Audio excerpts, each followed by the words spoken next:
this week.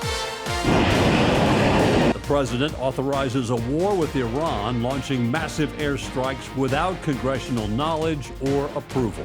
We're doing very well on the war front. Iran quickly retaliates, launching assaults on 12 nearby countries, shutting down airports and forcing Tennesseans and other tourists to seek shelter, unable to leave. He has made what I believe is the right step to stop that aggression. Governor Lee joins many, but not all Republicans in supporting the president as both houses of Congress reject Democratic efforts to halt Trump's attacks on Iran. Hola, ¿qué tal? Regresamos con más información. And a Nashville reporter who has detailed ICE activity is detained and removed during a South Nashville stop. More in our This Week cover story. And insight from our political experts, Republican strategist Chris Walker and Democratic strategist Mike Kopp. Hello again and welcome to another edition of This Week. It's been a week now since President Trump launched attacks on Iran without congressional knowledge or approval. That war the president is waging led to retaliatory strikes by Iran all across the Middle East. Now, the White House is promising even stronger attacks are ahead, along with more U.S. troops headed to the region, all while thousands of Americans and other tourists are left stranded as the war plays out.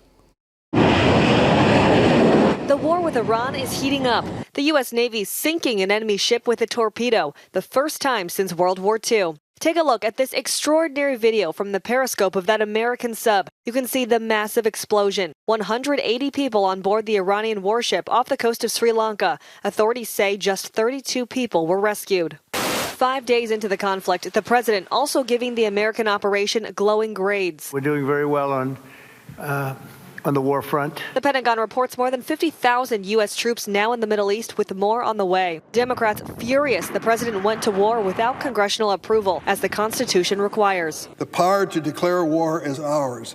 If we give it up, then we are turning our back on the Constitution and our responsibility to the American people. Senate Democrats today tried to force a war powers vote to prevent further U.S. military action without congressional approval, but Republicans blocked it. Motion to discharge is not approved. This as we learn more about the first American soldiers killed after that Iranian drone assault on Kuwait. 20-year-old Declan Cody's sister recalling the moment the doorbell rang. I still don't fully think it's real. I didn't think it was real when they told us. The Pentagon tonight identifying the last two soldiers killed as Chief Warrant Officer Robert Marzan of California and Major Jeffrey R. O'Brien of Iowa. The U.S. is also scrambling to mobilize military and charter flights for thousands of Americans spread out across 14 countries who are pleading for help as drones and missiles crisscross the skies. It is about 6:40 a.m. here in Doha. My fourth day of being stuck. We've been stranded since then, and we've just been booking flights, trying to get out. Middle Tennesseans are trying to get out of the Middle East amid a war with Iran. With airports closed, they are stuck, wondering when they'll get out. News 2's Alexia Chiropoulos spoke with some trapped since Saturday. Y'all probably could hear the emergency messages going off. A bomb just hit not too far away.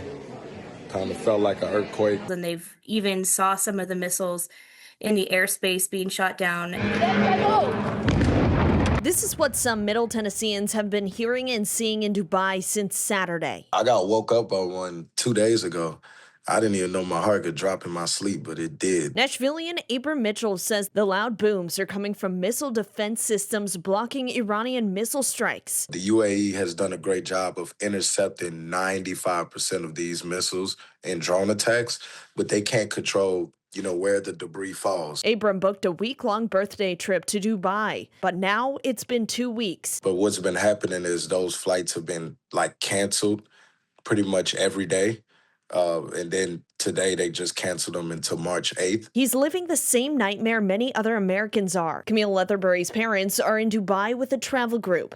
They also don't have a way home. Wait for a notification on our phone of, You know, we've made a flight and then it's canceled, and that's happened a couple of times, and it's just like it's hard knowing that there's not anything that we can do. Just a few hours ago, a couple from Middle Tennessee who was celebrating their 20th wedding anniversary in Dubai got one step closer to American soil. So relieved. We're in Hong Kong now, and we'll fly out to San Francisco tomorrow and continue our way on over to Nashville. To say they're frustrated is an understatement. Extremely disappointed in our government right now, the State Department especially, that they would not let us, that they just gave us zero help. As many navigate to find a way home, one thing's for sure, they'll never take for granted the safety they feel in America. Shout out to America for, leaving war off of our grounds for pretty much, all of me and my friends and my parents' lifetimes. I'm reporting in Nashville. Alexia Chiropoulos, News 2. Now to our This Week cover story. A Nashville journalist has been detained by immigration authorities. In court documents, her attorneys claim she was arrested without a warrant. News 2's Kelly Milan spoke with the attorney and shares more. Hola, ¿qué tal? Regresamos con más información. A Nashville television reporter now in immigration detention. Stephanie Rodriguez, who works for Nashville Noticias and Univision 42, was taken into custody by immigration agents March 4th. According to a statement from the outlet, Rodriguez was with her husband outside a gym on Murfreesboro Pike when several cars surrounded their marked news vehicle. The station says several men then exited those cars and demanded Rodriguez be taken into custody. She was later transported to a detention center.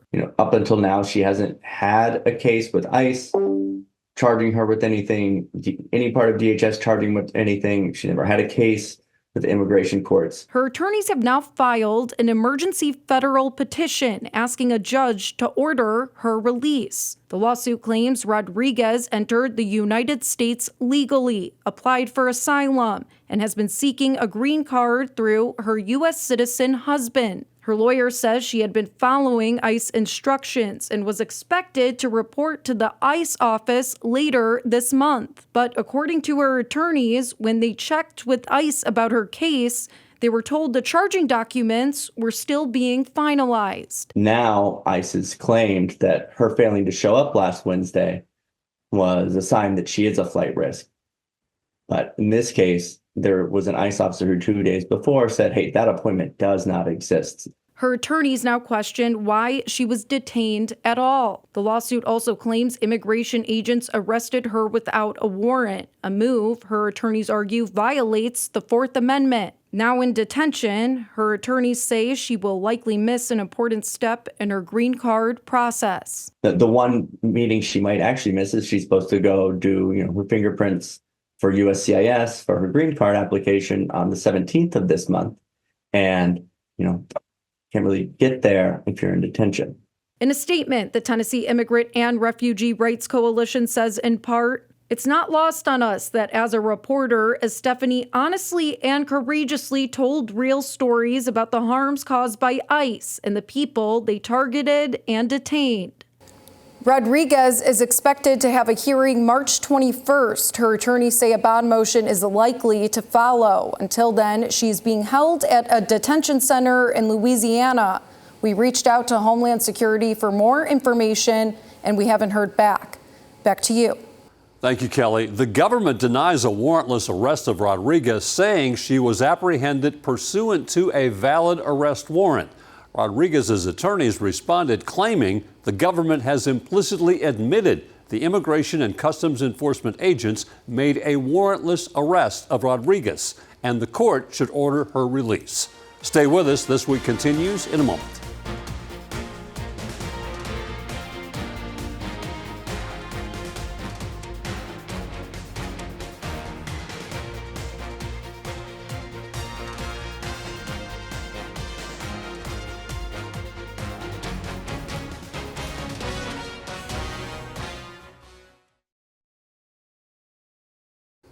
Welcome back to This Week. We caught up with Governor Bill Lee this week to get his thoughts on the war with Iran. The governor said he fully supported the president bombing Iran and starting this war without notifying or seeking congressional approval in advance, as is required by the Constitution.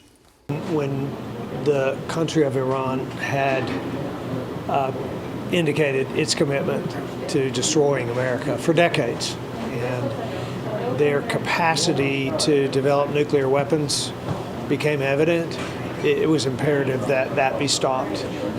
Their desire for destruction was clear, and it had to be stopped. That not only desire for destruction, but the ability for them to do so had to be stopped. And I think that's what this intervention is about. I think holding them accountable for that commitment to destroy is what the president is doing. People have a lot of opinions about the direction things should take, but I believe that any country that is intent on destroying America and harming citizens should be stopped. And the president understands that, and he has made what I believe is the right step to stop that aggression and that oppression that's been going on for decades. We also asked the governor, a staunch pro-life advocate, if he supported Republican legislation to allow prosecutors to seek homicide charges against a woman who received an abortion, and if convicted, face life in prison or even the death penalty. I'm a person who has long believed that protecting the rights of an unborn child, protecting the life of an unborn child is crucial, and we've been very committed to making sure that happened in our state.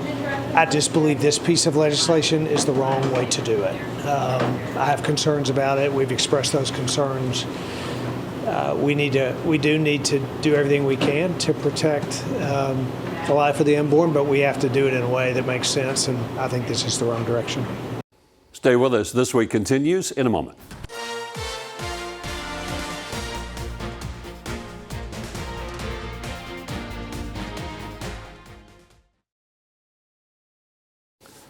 Welcome back to This Week, and my panel of political experts, Democratic political strategist Mike Kopp and Republican political strategist Chris Walker. Gentlemen, nice to see you.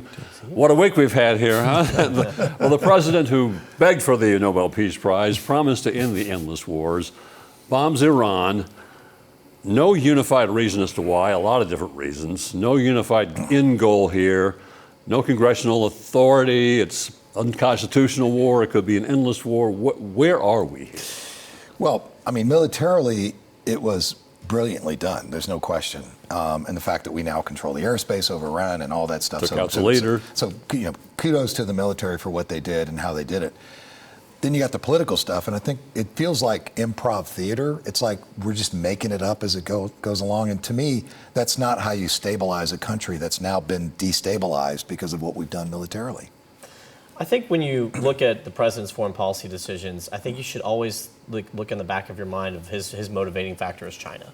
Mm-hmm. So when you see the work in Venezuela about a month ago, and you see now the work in Iran, this is about strategically removing the oil from China in terms of their growth, are kind of getting ahead of us on several ways, on technology, on military buildup, on electricity grid.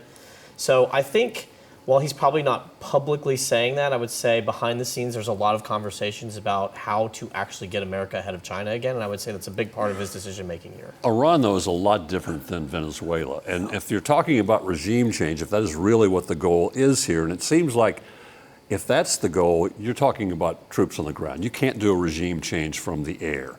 You're also talking about a whole different culture here. The second in charge, it looks like the Supreme Leader's son, who is more conservative than the former guy is.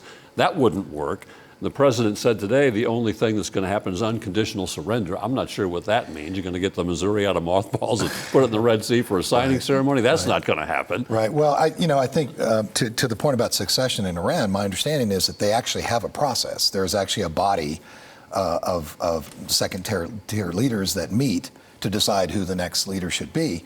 And for the president to basically say, I'm going to ignore that process, I'm going to put my own person in there.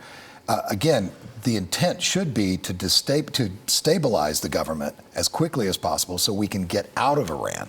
And I don't see that happening. And I would also say, to your point, I agree with you about the China threat. But I also think the timing of this is suspect. I mean, we happen to go to war the week that we get the worst jobs report that we've had in forever. On top of the increasing heat on the Epstein files, this still feels like a distraction. It's a political distraction. And the fact that there's no political strategy only feeds that suspicion. Yeah, you called the potential leader of Iran a conservative. As a conservative, we'll find another term for that. Yeah. But, at the end of the day, this reminds me, I was barely alive at the time, but, the Shah leaving Iran in 1979 and, the ongoing instability ever since. History has a long arc, and we'll see how this all kind of shapes up. But we've been in kind of a terrorist-funded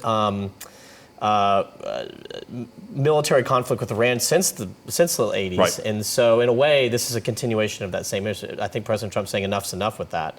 I think your point is right in terms of, but there's been buildup in other things too. So I would say that it wasn't necessarily related to a job report, but it does with the question why. And so when we look at all of this, I think the president sees time not on his side. And if we're going to make big moves and work on raw materials and minerals and silver and all the things that are really on his mind in terms of how we can remain competitive in an international marketplace, I think he's moving as quickly as he can on various issues. You guys know this. The Middle East is very complicated. And some are looking at this and saying, this is not the U.S.'s war. This is Israel's war.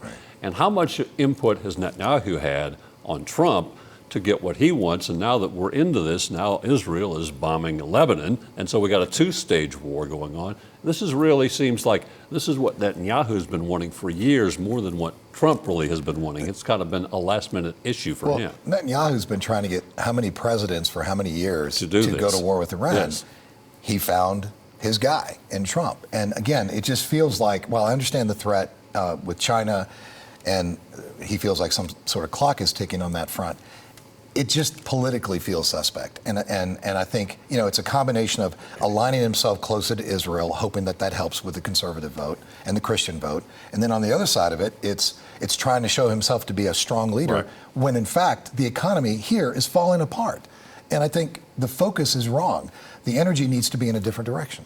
I've never seen President Trump do something he doesn't want to do himself. He's a leader. He is someone who absolutely will do what he wants to do on his time frame. So I don't really accept the notion that Israel's kind of pushing him into anything. I think that's an easy scapegoat for some, but I just don't think that's what we've ever seen from President Trump. He's a man on his own mission and will always be his own mission. What is victory? We don't seem to have that goal unified yet. How do we get out of this, achieve whatever it is we want to achieve, without many American lives lost? I've already lost 6. Let's hope we don't lose more. Well, I get it first. Thank you. Wish casting here, but a friendly, democratically elected Iran who's an ally in the region. It would benefit all of us. It would benefit the globe if we have a strategic ally addition in the region. And we talk about the president. I mean, and this will sound crazy to some, but I mean, it's Nobel Prize worthy. If we have a situation where you have a freedom for people who have been under a lot of pain and suffering for decades, that could be a really big change for a region that needs it. So that would be an interesting outcome of this. I think as long as this president has trouble explaining to members of Congress from both parties what his intentions are ultimately and what the end game is, and he has trouble explaining to our allies what the end game is and what the intentions are, I believe there's no end game. I think this thing has no strategy behind it, and I think we're going to lose more American lives, and more importantly, we're going to have all these resources and energy devoted to something that didn't have to happen at this particular moment when we have so much going on here that needs to be addressed. It also seems like calls for an unarmed population and arming Kurds to have insurgency go against 200, 300,000 armed, well-trained militia members for the Iranians is not going to work. That seems like some hope, not really a policy. We all lived through the prism of Iraq in 2003 and in the 2000s overall, and so we all have a understanding skepticism. But I think it's important to know the president has lived through that too and learned from it. And I think more importantly, our generals learned from that.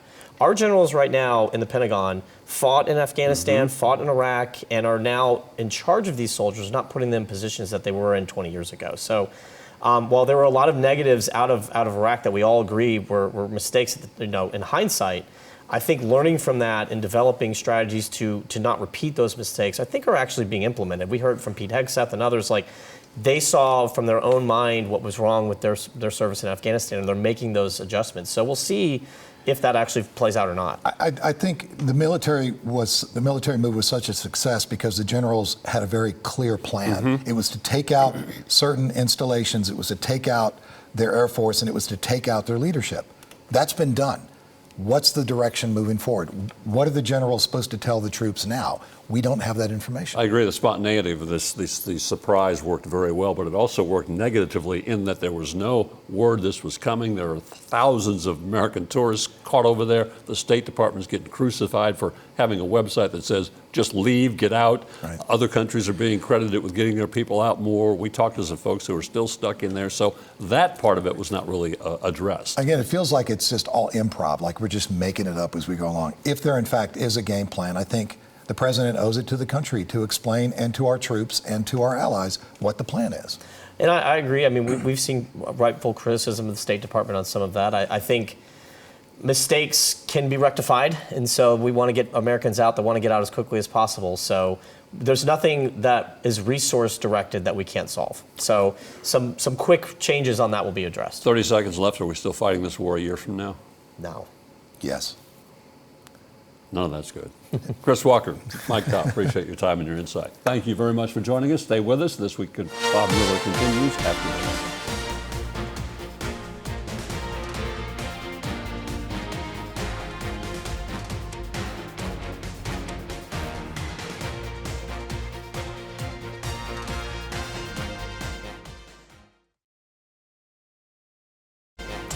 And that will do it for another edition this week. Thank you for spending part of your weekend with us. And I want to thank my guests for joining me today, Chris Walker and Mike Kopp.